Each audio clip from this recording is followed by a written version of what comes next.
Graça e paz, queridos. Quero ler com vocês um texto que está em Salmo 115.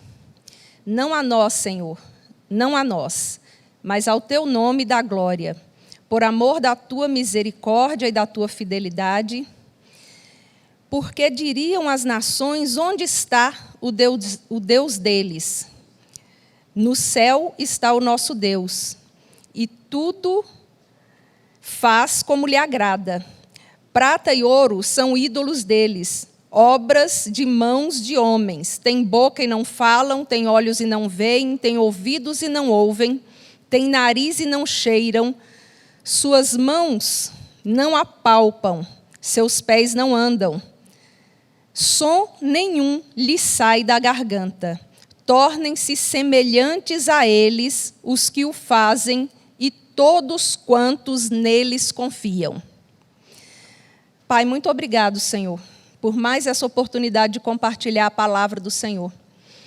Desbloqueie agora, Deus, a comunicação direta do céu, para que possamos ouvir a Tua palavra e que o Teu Espírito Santo guie e reine aqui nesse momento, Pai, em nome de Jesus.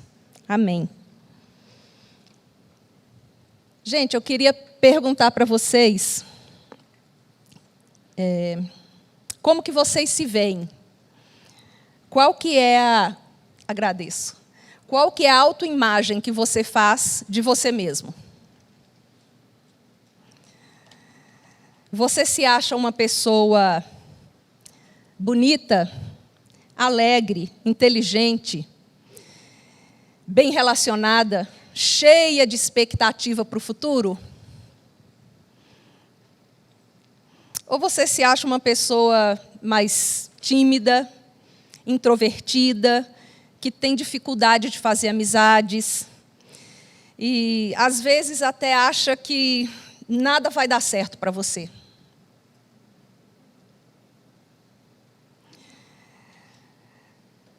Eu queria falar hoje sobre a centralidade de Cristo e a falta de equilíbrio na autoimagem que nós temos de nós mesmos. E para isso eu queria fazer uma pergunta bem direta. Quem você pensa que é? Não é uma pergunta arrogante. É uma pergunta reflexiva mesmo, para que você olhe para você com sinceridade e reflita agora o que você acha de você mesmo. Sabe, hoje, na atualidade, a gente tem vivido uma polaridade, dois excessos, dois lados, que são extremos excessos. O narcisismo, o complexo de Narciso, aquele que viu a sua própria imagem refletida e se achou tão bonito que não conseguia olhar para outra coisa além dele mesmo. A gente tem sobre a Terra hoje a geração mais egoísta que já existiu na história. Egoísta, individualista, narcisista, uma geração que só pensa em si mesmo, pessoas que as suas vontades, as suas necessidades, os seus desejos, os seus interesses estão em primeiro lugar. O resto vem depois. Mas a gente tem um outro extremo também. A gente tem pessoas que têm aquele complexo de inferioridade, aquela baixa autoestima, pessoas que acham que, diante dos outros, são um nada, passam desapercebidos e preferem nem falar para não ser notado. Uns querem ser o centro das atenções, resolver, manipular, fazer as coisas acontecerem, e outros preferem ficar no anonimato, porque dá até ansiedade de ser percebido pelos outros. Só que esses dois extremos, eles são dois lados de uma mesma moeda. Uma moeda que tem o nome de orgulho. Porque o narcisismo, a pessoa se acha. E a timidez, a pessoa também se acha. Só que ela esconde isso. Uma vez eu falei para um grupo que estávamos refletindo que timidez é uma forma disfarçada de orgulho. E teve algumas pessoas que falaram assim, eu nunca pensei dessa forma. Mas se você olhar bem, você vai perceber que a pessoa que é retraída, tímida, que se priva, que não se expressa, ela, na verdade, se soubesse fazer muito bem aquilo que está na roda, ela faria. Mas, geralmente, não faz porque tem medo de ser criticada. Tem medo de não se sair tão bem. Tem medo de se frustrar. Tem medo da avaliação dos outros. E, na verdade, então, são dois lados de uma mesma moeda. Mas você só pode achar a sua verdadeira identidade no seu Criador. Você só pode achar o ponto de equilíbrio entre esses dois polos, que são excessos, o narcisismo e a baixa autoestima, a inferioridade ou aquele senso de superioridade ou de estar no centro de tudo, das atenções, quando você coloca Jesus no centro da sua vida. Quando você descobre a sua identidade naquele que te criou. Não no que os outros acham. Não depende da sua aparência, não depende do seu status, não depende do perfil das suas redes sociais, não depende do quanto de dinheiro você tem no banco, não depende do seu nobre nascimento ou do seu sobrenome comum. Não depende da sua instrução, não depende do dom que você tem, não depende da função que você ocupa. Depende somente de você conhecer o seu Criador e para que Ele te criou. Qual que é o propósito do seu Criador para a sua vida em particular? Não uma coisa genérica.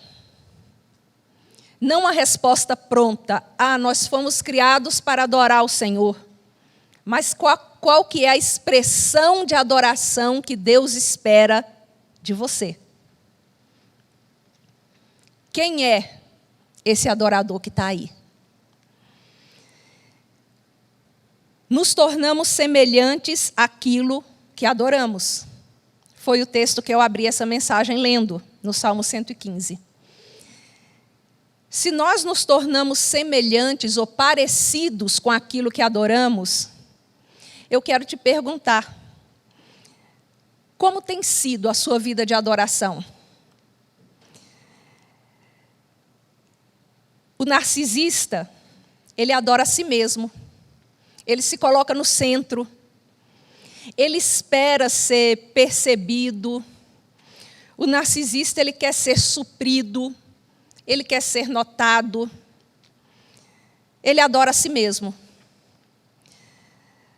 O que tem complexo de inferioridade, ele adora o mundo. E ele se frustra e se sente inferior porque, diante de tantas possibilidades, de tanta grandeza, de tanta coisa que há no mundo, ele acha que não vai dar conta de alcançar os seus objetivos, os seus ideais, os seus sonhos. Então, ele se esconde embaixo de uma baixa autoestima, de um complexo de inferioridade, porque quem olha para o mundo se frustra. Não vai conseguir abraçar, abarcar, reter, guardar, usufruir tudo que o mundo oferece. E o resultado disso é a frustração.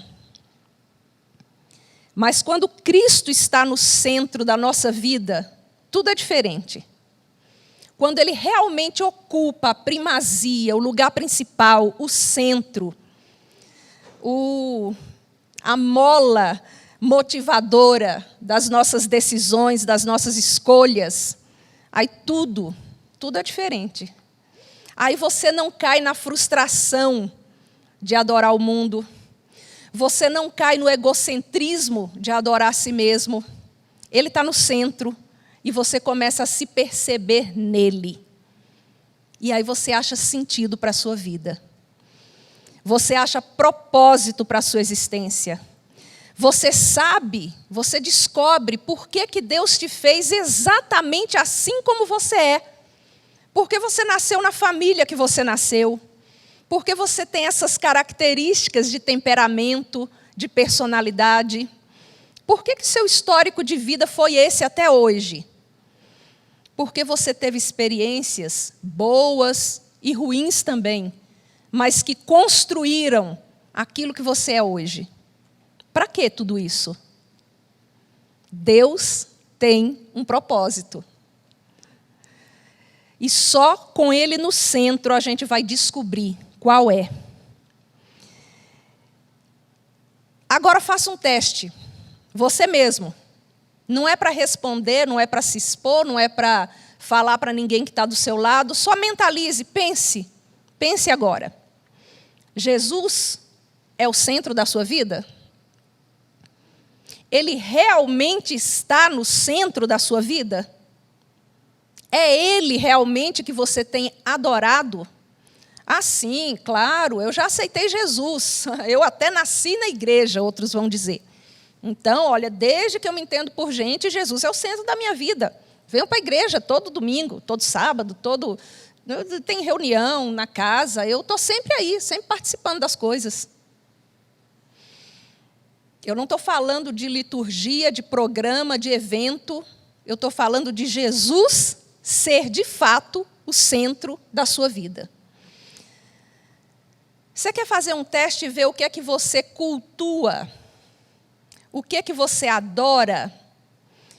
É só você ver como você gasta o seu tempo. Vamos ver, quantos estudantes tem aqui? Levanta a mão. Quem está fazendo aí 2º grau, faculdade? Turminha, né? Quanto tempo você estuda por dia? Pensa aí na sua semana como foi. Você dedica para estudar. Estudar para receber seu certificado, seu diploma, ter uma profissão. Quanto tempo? 4, 5 horas por dia? E agora, quanto tempo você lê a Bíblia por dia? Compara. Quem não é mais estudante está trabalhando já aí. Já está no mercado de trabalho, correndo atrás, batalhando. Pensa quanto tempo por dia você gasta trabalhando para ganhar seu salário, para manter seu padrão de vida ou para melhorar o seu padrão de vida, para comprar suas coisas, para ter suas férias, para ganhar dinheiro. Quanto tempo você gasta por dia? E agora compara isso com quanto tempo você gasta fazendo a obra do Senhor.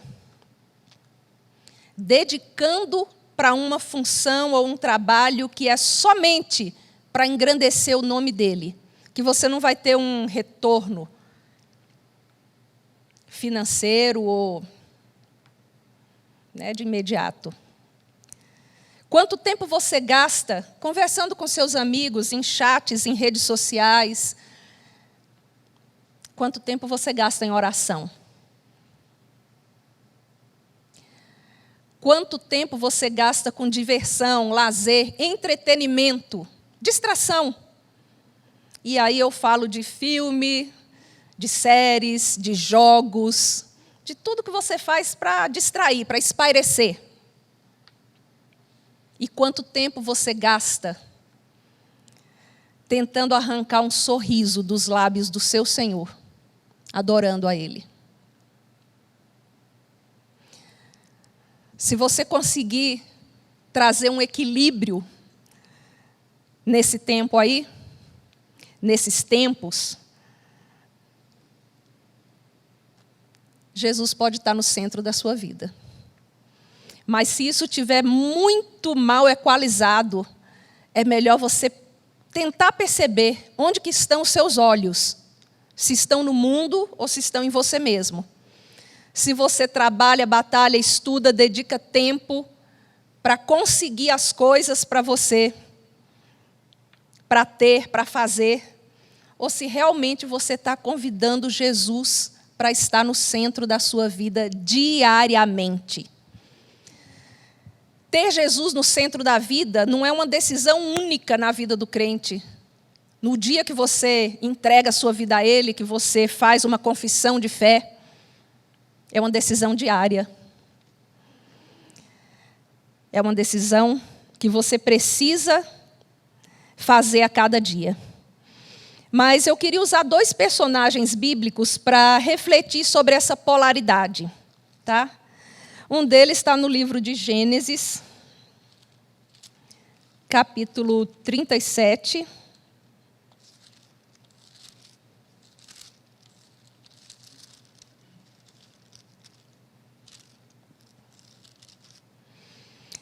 Diz assim, a partir do verso 2. Essa é a história de Jacó. Tendo José 17 anos, apacentava os rebanhos com seus irmãos, sendo ainda jovem, acompanhava os filhos de Bila e Zilpa, mulheres do seu pai, e trazia más notícias deles a seu pai.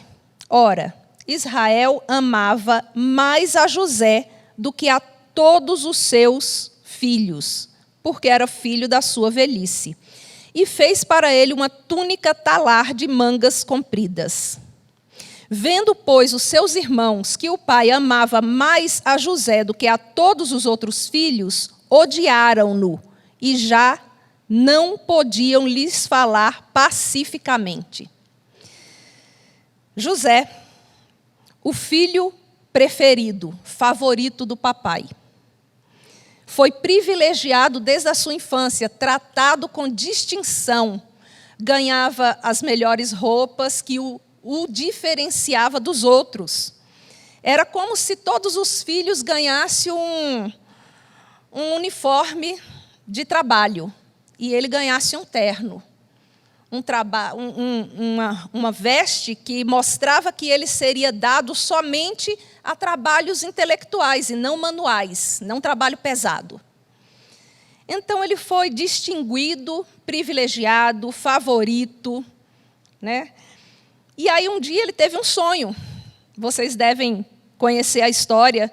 Ele viu 12 feixes de trigo se curvando, 11 se curvando diante do feixe de trigo dele.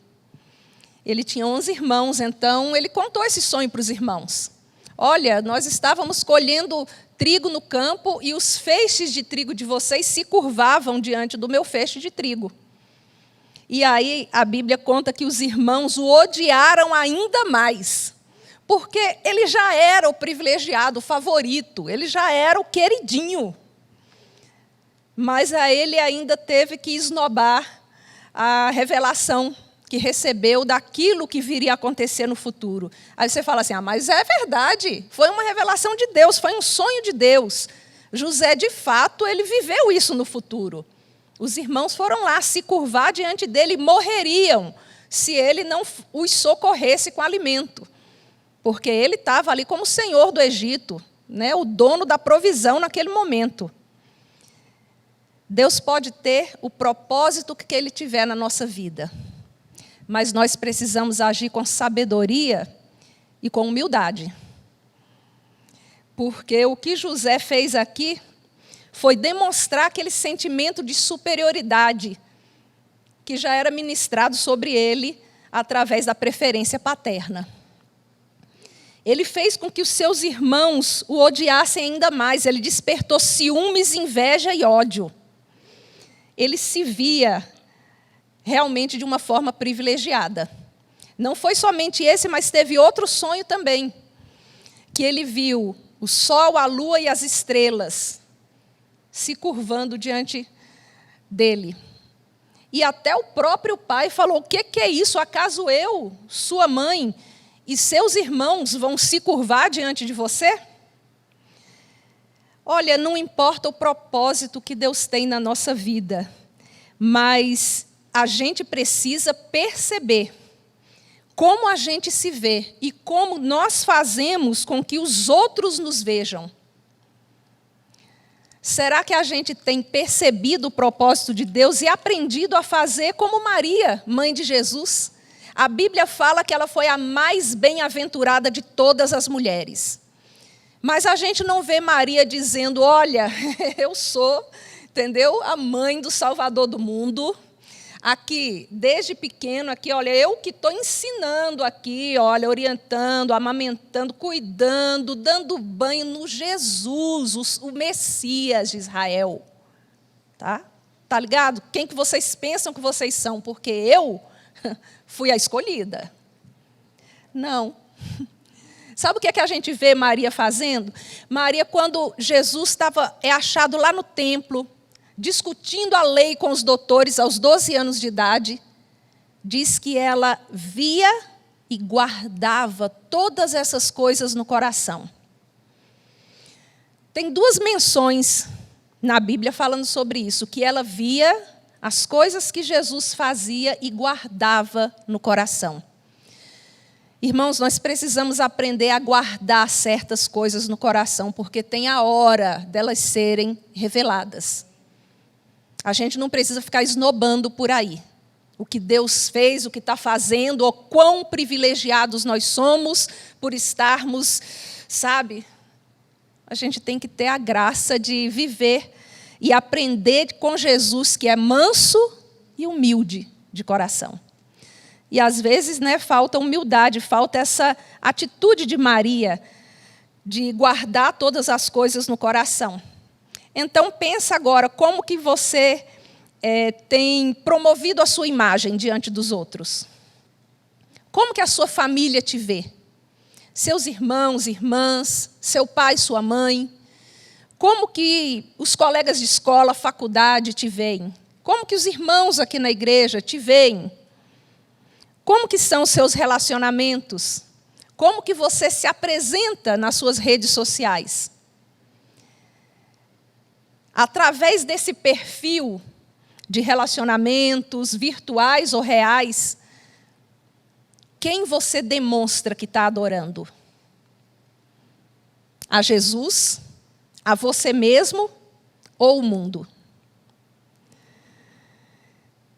O outro personagem que eu quero trazer está em Êxodo, capítulo 3. É um cara que eu gosto muito. Êxodo 3:10, o chamado de Moisés. E a Bíblia diz que Deus chega para ele e fala, vem agora e eu te enviarei a Faraó para que tires o meu povo do Egito. Então Moisés disse a Deus, quem sou eu para ir a Faraó e tirar do Egito os filhos de Israel? Quem sou eu? Quer que essa palavra ressoa aí no seu ouvido e no seu coração? Moisés estava totalmente mergulhado numa baixa autoestima, num complexo de inferioridade. Quem sou eu? Eu não dou conta de fazer isso, não. Eu? E se a gente olhar para a vida e para a história de Moisés, a gente vai ver que não tinha cara mais capacitado para aquela missão do que ele. Um cara que conhecia o terreno do inimigo, que foi criado na corte de Faraó, como príncipe ali no Egito, que recebeu instrução de toda a sabedoria e ciência do Egito. Ele ia lutar conhecendo o terreno do inimigo. Ele conhecia a cultura, conhecia os costumes, conhecia a linguagem, conhecia tudo. Mas ele se julgou incapaz. Quem sou eu? Baixa autoestima. Apesar de todo o histórico privilegiado, ele se achava um nada. Timidez, aquela forma de orgulho disfarçada. O tímido, ele é orgulhoso porque ele se ressente em não ter ou não saber. Se ele se ressente por isso, é porque, na verdade, ele se acha digno de ter e de ser. Entenderam? Vocês estão me acompanhando? Quando a pessoa fala, eu não sou nada, eu não sou ninguém, eu sou a pior das criaturas, eu não dou conta, eu não sei fazer, eu não sei falar, eu não sei... Não consegue nada, é porque, na verdade, se ressente ou tem medo de não fazer tão bem, de não ser o centro positivo da atenção, de não receber um elogio, um reconhecimento. A timidez é uma forma disfarçada de orgulho. Não esqueçam disso. Isso me lembra um jovem que eu estava acompanhando, e ele, sim, muito talentoso, toca muitos instrumentos, mas um dia ele chegou e começou a falar, eu estou para baixo demais, nada na minha vida está dando certo, está ruim, meus relacionamentos estão ruins, eu não estou bem, não estou me sentindo assim tão pleno na minha vida com Deus, eu estou muito... acho que nada vai dar certo para mim, eu não estou conseguindo ver perspectiva de futuro, de estudo, de trabalho, eu estou assim, não, mas tão assim, mas um retrato tão, com todo o potencial, talento e tal. Aí, eu tentando conversar, falei assim, olha, como você tem gastado seu tempo? Cultiva, né, suas amizades, conversa, se abre mais para o outro, porque a gente ficar muito isolado, muito preso, muito calado, a gente vai se mesmando e se decepcionando consigo mesmo. Porque, gente, quando a gente fica muito individualista, muito só, a gente se frustra porque a nossa companhia não é tão boa para a gente mesmo. Foi por isso que Jesus, Deus, né, quando criou o homem, falou, não é bom que ele esteja só. Nós precisamos partilhar. Para ser feliz, nós precisamos partilhar com o outro. Pensa aí, lembra de algum momento de muita alegria na sua vida? Teve a ver com o quê? Você estava sozinho? Foi sozinho que essa alegria chegou para você? Ou foi na presença de Deus, ou foi na presença da família, dos irmãos, dos amigos, de alguém que você ama. Tem a ver com amor, tem a ver com o outro. Sozinho a gente não chega a lugar nenhum. E quando eu comecei a falar de dividir o tempo, investir em amizade, se abrir mais para relacionamentos e trabalhar outras possibilidades daquilo que são dons e talentos para ele, e se voltar para a leitura, e estudar. Mas eu já gasto o meu tempo com música, tocando. Eu falei, sim, mas não canaliza só em uma coisa. Aí ele falou, mas eu tocando, eu faço muita coisa que muita gente não faz, nem na minha idade. Opa! Cadê aquele menino que não eram nada? De repente, apareceu que sabia fazer muita coisa boa que ninguém faz. Entendem, gente? Quando a gente tem essa autocomiseração, esse sentimento de inferioridade, essa coisa, está guardando lá dentro um desejo enrustido de ser bom naquilo que faz, de aparecer, de ser aceito, de ser reconhecido. E a gente só foge desses extremos, desse polo, quando a gente chama Jesus para o centro. Quando Ele é o centro da nossa leitura, da nossa adoração, das nossas amizades, dos nossos relacionamentos, da nossa própria vida, do nosso ser. A resposta de Deus para Moisés foi, quando ele falou, quem sou eu? A resposta de Deus foi, quem lembra? Eu serei contigo.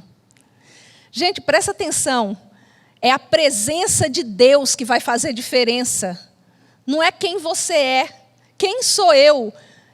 Talvez Moisés estivesse esperando que Deus levantasse a autoestima dele, dissesse, Moisés, você é o cara, você não está entendendo que eu conduzi sua vida, guiei tudo para que você fosse criado lá dentro do palácio de Faraó? Você sabe o que você tem que fazer e como você tem que fazer? Não. Ele falou, eu serei contigo. Se a presença de Deus for com você, não se preocupe quem você é. Se preocupe com aquilo que Ele vai fazer através da sua vida. Porque é Ele que vai refletir, através de você, a vontade dEle. Eu serei contigo, mas Ele não fala só que será com Moisés, Ele também dá um sinal. Nós precisamos de sinais, né? A gente precisa, para poder ganhar confiança, a gente precisa de um sinal de Deus. Aí Deus dá um sinal, olha só qual que é o sinal que Ele dá. E esse será o sinal de que eu te enviei. Depois de haverdes tirado o povo do Egito, servireis a Deus nesse monte. Aqui mesmo, nesse lugar que eu estou conversando com você, Moisés, o povo e você vão estar juntos aqui, me servindo. Depois de você fazer o que você precisa fazer. Depois de você cumprir a missão. Então, gente, o sinal que Deus dá exige um passo de fé. Exige uma atitude, exige prática. Você não pode ficar parado esperando acontecer.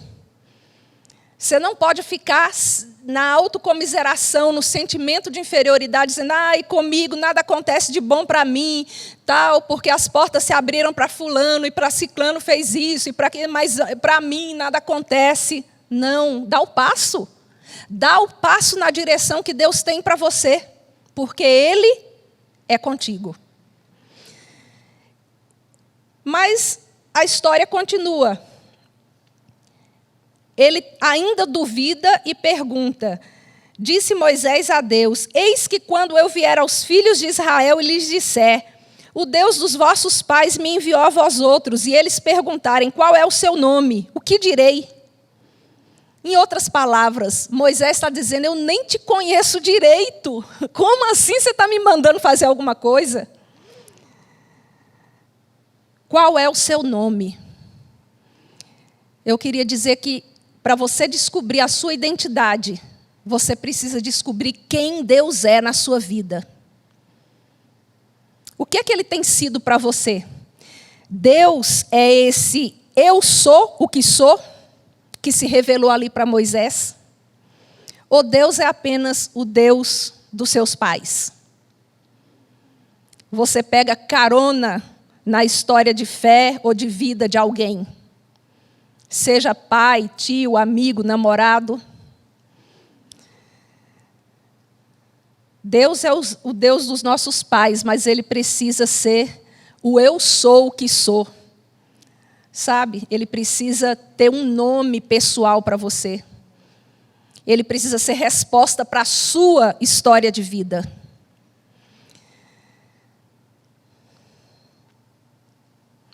É preciso conhecer a Deus, conhecer o Deus que você adora.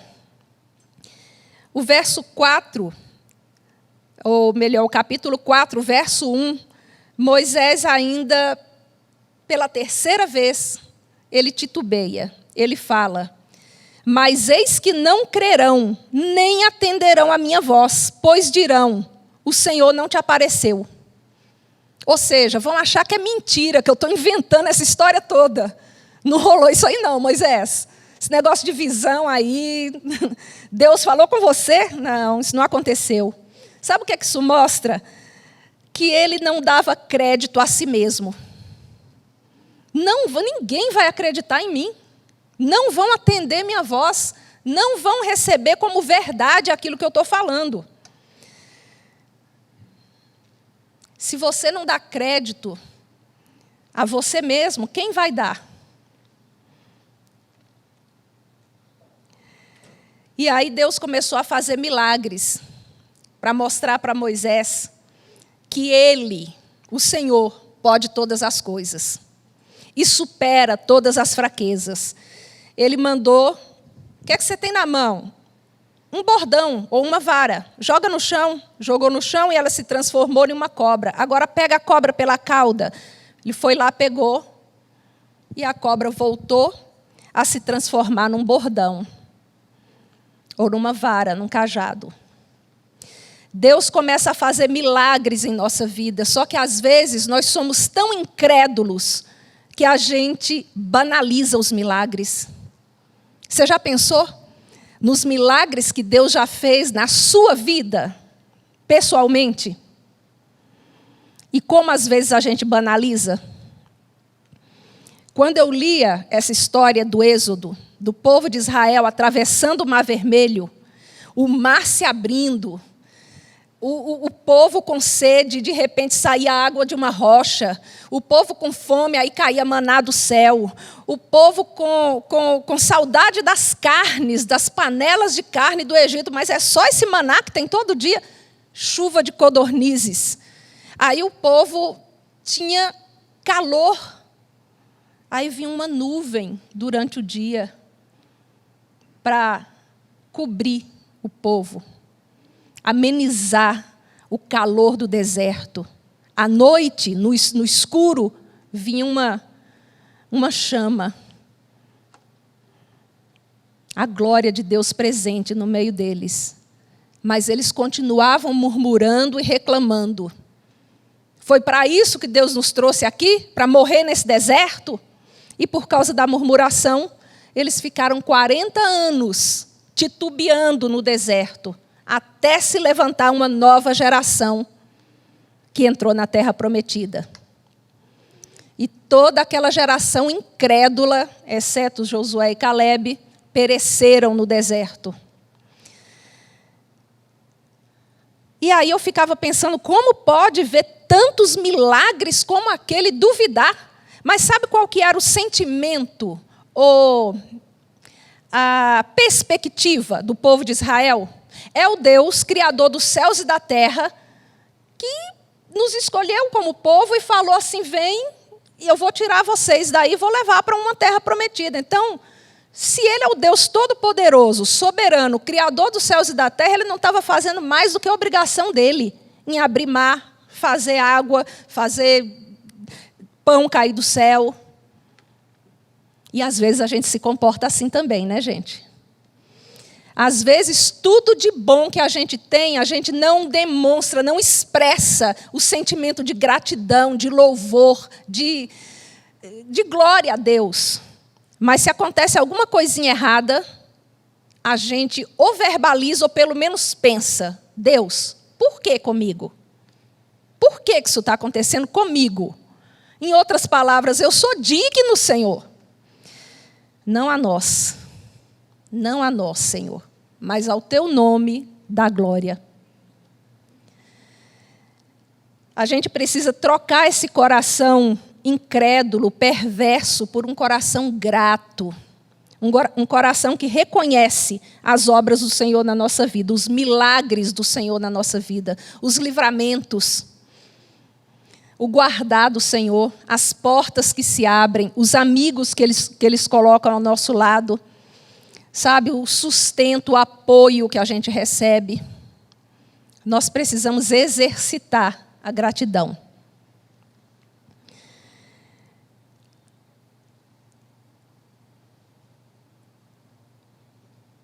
Então veio os milagres e depois veio uma segunda experiência, bem diferente, né? Deus fala assim, o Senhor diz a Moisés, mete a mão no peito. E ele fez.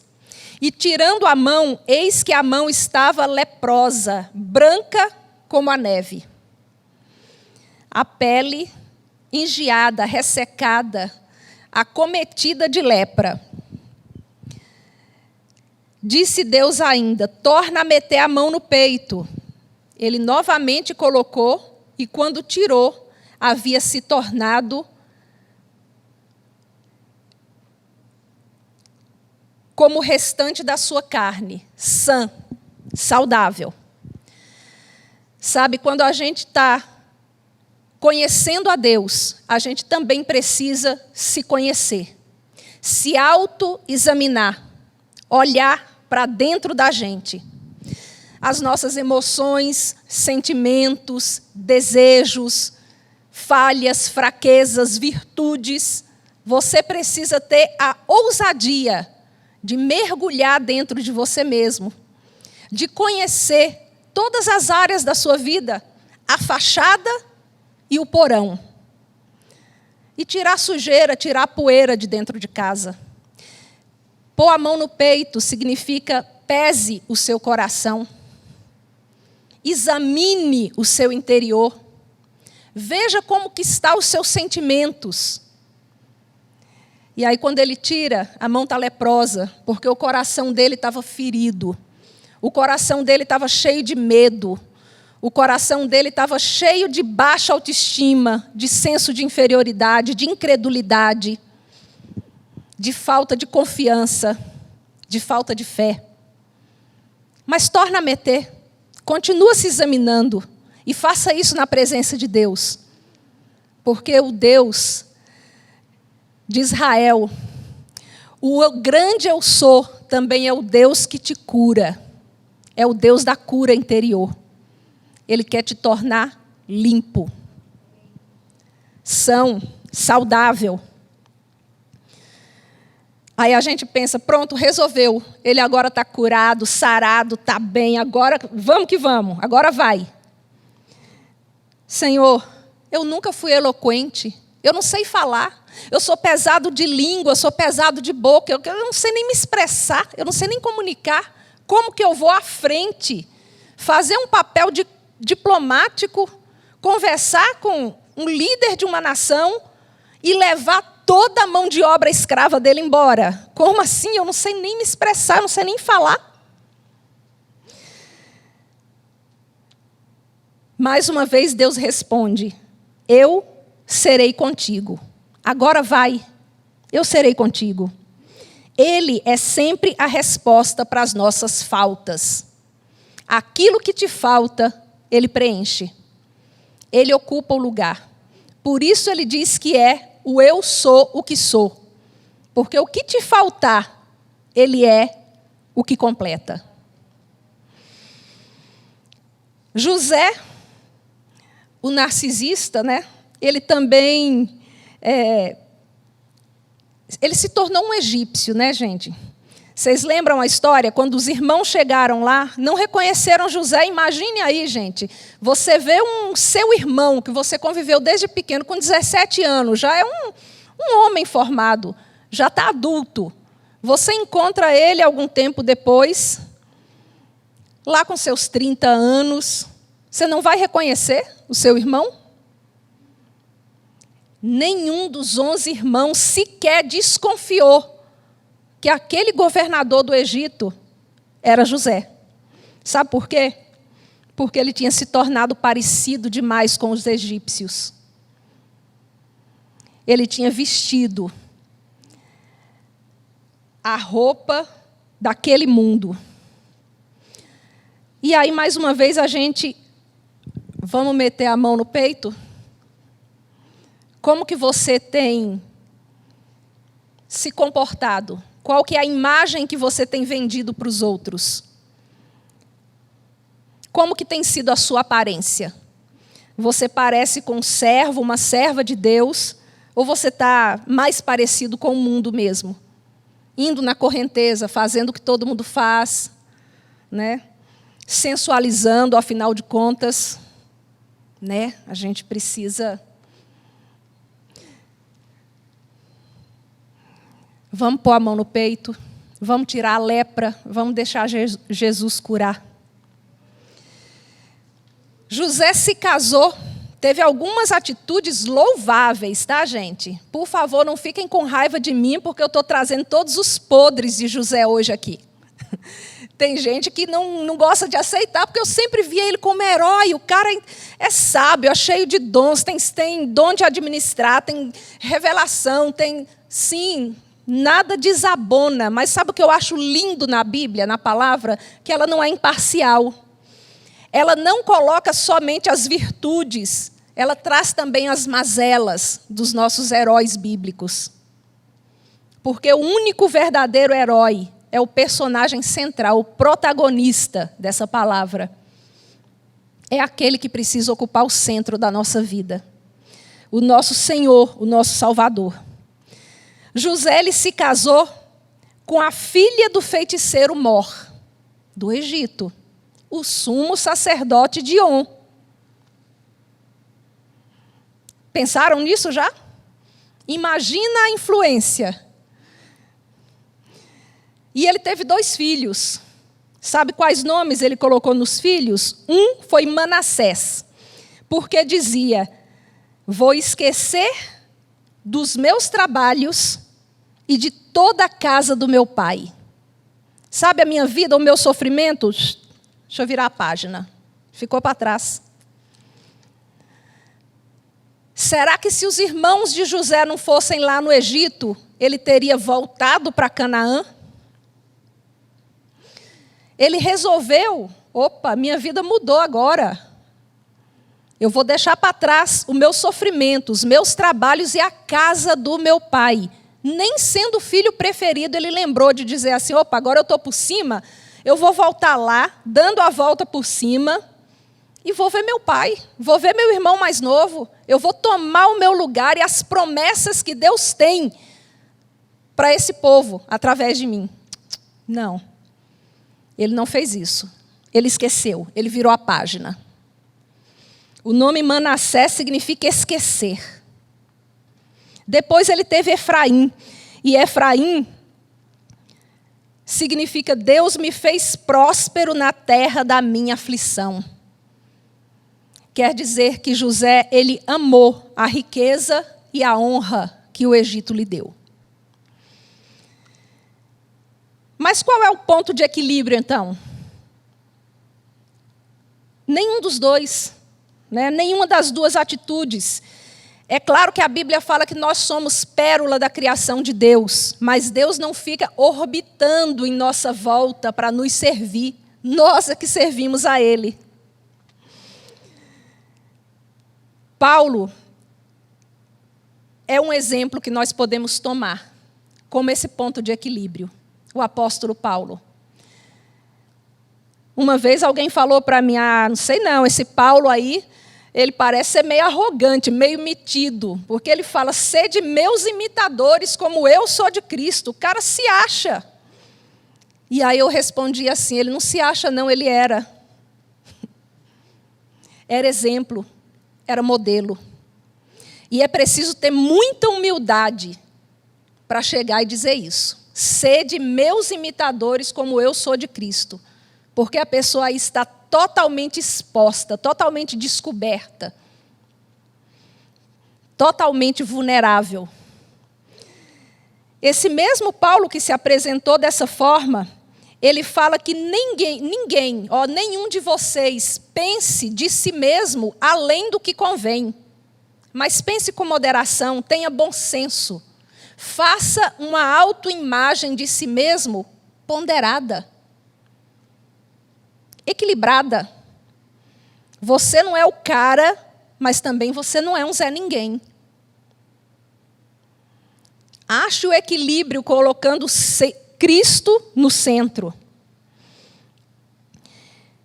Ele se apresentou como modelo, como exemplo. Ele certa vez falou que falava em línguas mais do que todos os outros. Parece também que está se comparando, querendo dar uma de superior, né? Ele falou, eu falo em línguas mais do que todos vós. Mas ele também se apresentou como o menor de todos os apóstolos, porque já tinha perseguido a igreja de Deus. Então eu queria só terminar essa reflexão dizendo as palavras de Paulo. Pela graça de Deus, eu sou o que sou. Você precisa se conhecer e conhecer o seu Criador, para achar equilíbrio na maneira como você apresenta a sua imagem para o mundo. Porque se Ele estiver no centro, Jesus, no centro da sua vida, você vai poder expressar a imagem dEle através de você. Curve sua cabeça. Eu queria que você pedisse agora para ter esse equilíbrio. Eu queria que você convidasse Jesus para estar no centro da sua vida, diariamente. Eu queria que você pedisse para que Deus revelasse para você quem você é nele. E qual o propósito dele, em particular, para a sua vida. Pai, muito obrigado, Senhor, por essa reflexão. Muito obrigado por nos confrontar com quem nós somos, com quem nós queremos ser. Mas, acima de tudo, eu quero te pedir que o Senhor nos faça aquilo que o Senhor quer que nós sejamos. Visita agora, Deus, o coração de cada um e lança sobre eles o peso de se comprometer com o Senhor, de te colocar no centro, de te adorar, de tirar os olhos das coisas do mundo e de si próprios, para que possamos então, Deus, te chamar para fazer, ó Deus, essa primazia, esse papel principal, para ser o protagonista da nossa história, para estar no centro da nossa vida, para trazer a nossa cura, para ser resposta daquilo que nos falta, para que nós possamos ser equilibrados no Senhor, cheios do Teu Espírito e possamos refletir a Tua glória, em nome de Jesus. Amém.